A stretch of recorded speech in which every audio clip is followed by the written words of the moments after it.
Right there, top 3, daily race. And I had every single assist turned on. ABS, traction control, stability management, and the lot. Most people will tell you that's impossible, that you have to drive bare, no assist to be competitive.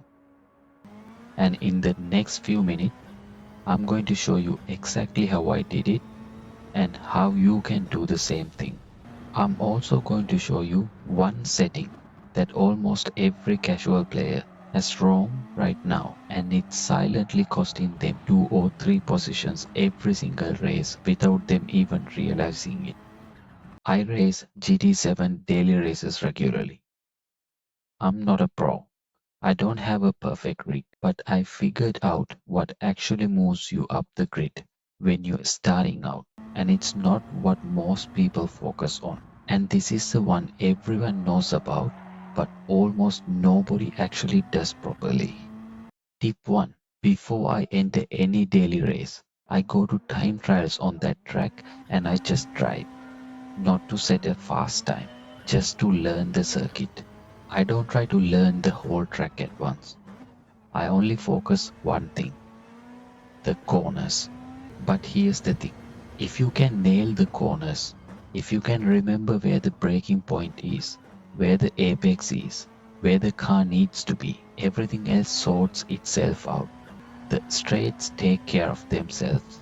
Try to learn the whole track all at once and you will feel overwhelmed. Just focus on the corners one by one. Give yourself 3 or 4 laps. By the end, you will feel the rhythm of the track. That feeling is worth more than any car setup. Tip number 2. One is where your lap time actually comes from. Once you know the corners, the next step is finding the track limit. That means using every centimeter of the track available to you on the particular track. The fastest drivers are not faster because they have better reactions. They are faster because they use the full width of the track. So, how do you learn where the limit is? Easy. Go to time trial and find the video for the fastest driver on the circuit. Watch it in chase cam. You will immediately see how wide they go on the exits, probably wider than you would expect. Then take that video as the reference into your next session and compare. Find the places on the track where you're being too cautious with the track limit. Those are the places where you're losing time. Get those two things right, corners and track limit, and you will already be qualifying in the top half of the grid. That's before the race has even started. Okay, tip 3. And I need you to actually hear this one because it sounds wrong. Once you're in the race, drive clean, not fast, clean. I know, it's a race. You want to go fast.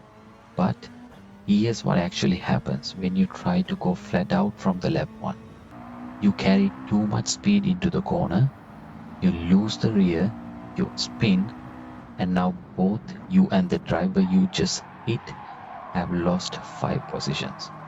That's a race that's over before it started. The thing is, beginners at the front of the grid are going to make mistakes. All you have to do is not be the one making them. Let them come to you.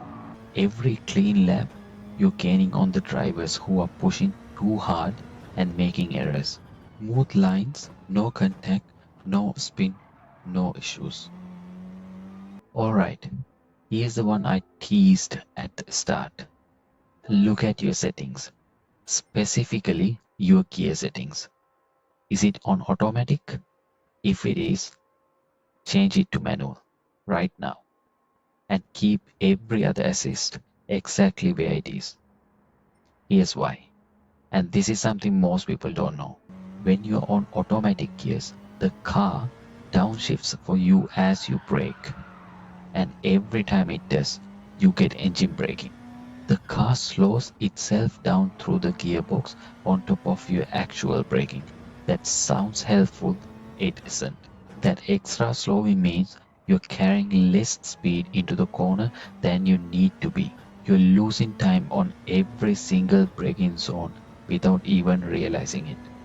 Manual gears put you in control of when you downshift. You brake, you trail off, and you choose exactly when the car slows down. You'll carry more corner entry speed, your braking will feel more predictable, and your lap times will drop. Leave ABS on, leave traction control on, leave stability management on, all of it. Just change that one setting, automatic to manual, and you will immediately notice a difference. I raced the whole race you're watching right now with that as the only change from full assist. Finished on the podium. So, to wrap it up, learn the corners before anything else. Find the track limit and use it. Drive clean instead of fast and switch to manual gears. That's it. Four things. None of them require you to be naturally talented. None of them require you to turn off your assist. One thing I want to know from you. Drop a comment below telling me what track you're struggling with most right now.